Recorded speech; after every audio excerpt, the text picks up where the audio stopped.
Are you registered to vote? No? Do you know how easy it is to register? Do you know where to get voter registration forms? Do you know who is eligible to vote in Oregon and when to register before the next election? Well, let's listen in as Julie and Tony, newcomers to Oregon, discuss these very questions. It's a typically beautiful Sunday morning, and we're in their kitchen. Okay, we've moved here a month ago. Now that we're permanent residents here in Oregon, it's time for us to register to vote. Do we really have to register to vote? I mean, you keep up with the issues a lot better than I do. We've had this discussion before, Tony, and you've really enjoyed voting. And if we don't vote, we don't have the right to complain. All right. Where did you put those forms? I've got them right here. I got them at the post office. You can get them at a lot of other places, though. They have them at the library, at the DMV, and at the county elections office. A lot of businesses and organizations are putting them out now to help people register. Well, you know how I hate to fill out paperwork. How complicated is this? Oh, it's as easy as pie. It'll just take a few minutes. Let's do it together. Okay, let's go. Be sure to fill out the form in black ink, printing clearly. The first section is qualifications.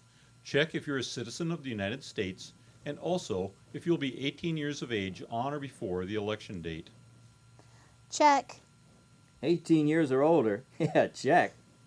If you are not a U.S. citizen but will be before the election, contact your county elections office. You may still be able to vote in this election. Okay, now let's go over the personal information. Julie and Tony are writing down their names and addresses, as well as their dates of birth and county of residence.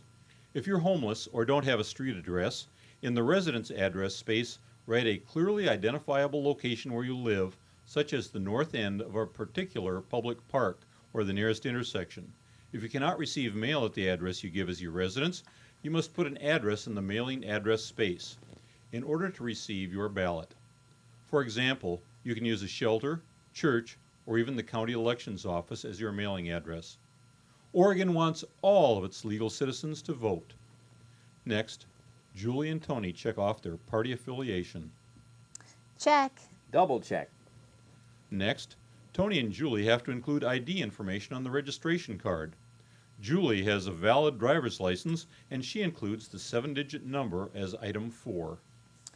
Oh, I get to put in my Oregon driver's license. You don't have a driver's license, do you, Tony? Okay, don't rub it in. You know, I don't even have an Oregon ID yet. Oh, that's okay. You just fill in the bubble that says that, and then you write in the last 4 digits of your Social Security number. That's right. And if you don't have a Social Security number, there are a number of valid forms of identification listed in the instructions on the voter registration card. Just make a photocopy of one of these and attach it to the card. Finally, Julie and Tony sign and date the documents. This is serious stuff, Tony. You know, there's a portion on here that talks about if you write down any voter information that's false, there are penalties. Okay, don't worry about me, Julie. I'm on the straight and narrow now. But you know, I had a run-in with the law a while back. Will that keep me from voting in Oregon? Unless you're currently a felon in custody of the state, the only requirements to vote in Oregon are that you be a permanent resident of Oregon, a citizen of the United States, and at least 18 years of age on the day of the election. Even those on probation or parole are allowed to vote in Oregon.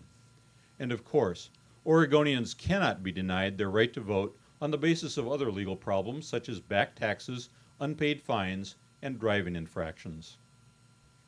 Great signature I have. Yeah, too bad you're the only one that can read it. The signatures are kept by the county elections office and are compared with the ballot signature, so if your signature changes significantly, you'll have to fill out a new voter registration card to record your changed signature. The last portion of the voter registration card is only for those who are updating their name or address, perhaps moving from one county in Oregon to another. If you are moving after the deadline for registration but before the election, contact your county elections office to find out how to receive your ballot in time and to learn other details of the process too. Well, that's it. Not quite. We turn the registration form over and we need to write in our county elections office address. Where is that? Oh, here it is, right here on the form. Multnomah County. And that's all it takes, about 3 minutes of your time. Your registration must reach the county elections office or be postmarked by 5 p.m. 21 days before the election. Because postmarked dates are not always legible, if you're not sure your registration will get there before the deadline by mail, you can take the form to the county elections office yourself. Okay, that was simple. Yeah, just put a 39-cent stamp on it, fold it in half, lick it shut, and it's ready to be mailed. So let's review some of the things we've covered. 1. Registering to vote in Oregon takes only several minutes, and if you need help in registering, the county elections office will help you. 2.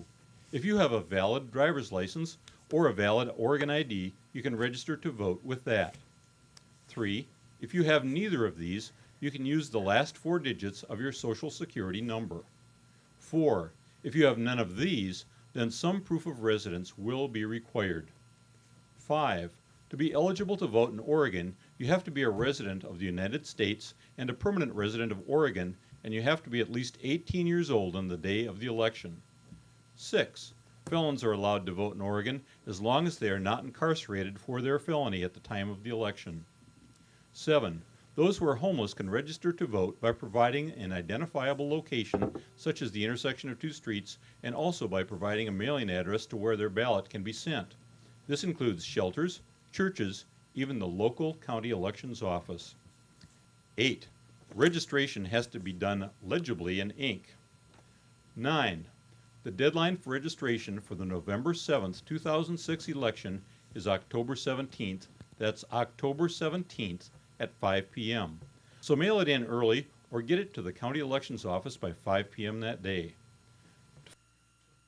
To find out more about voting in Oregon, you can go to www.oregonvoter.net.